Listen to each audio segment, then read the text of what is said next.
Hi guys, for today's video, nagpunta nga kami sa isang bilihan ng mga bike dahil birthday nga ng aking apo kahapon.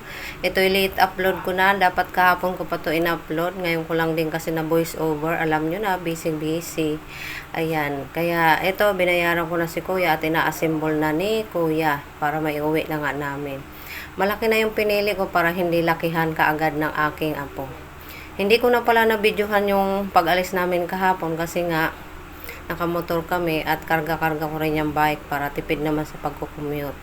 At pagkadating nga namin doon, ang aking hubby sa kanilang bahay ay sumakay agad yung aking apo. Sobrang tuwa talaga niya. Napansin pala ng aking hubby na medyo nahirapan yung aking apo sa pagpadya kasi nga sobrang taas ng upuan. Kaya ang ginawa niya, pinababa muna niya yung apo ko at binabaan yung upuan. At pagkababaan ng upuan, ito na agad, sumampa na agad ulit. At pinaikot-ikot na yung kanyang bike na bago.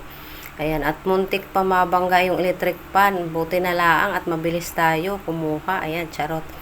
Ayan, nakuha ko pa agad yung electric pan. Binibiro ko pa nga yung aking apo na pahiram ko lamang yan sa kanya at iuwi ko rin. Nagalit. At ito na nga, nagyaya na rin ako sa aking hubby na umuwi at tanghali na rin talaga yan. Alas 12 na ng tanghali yan.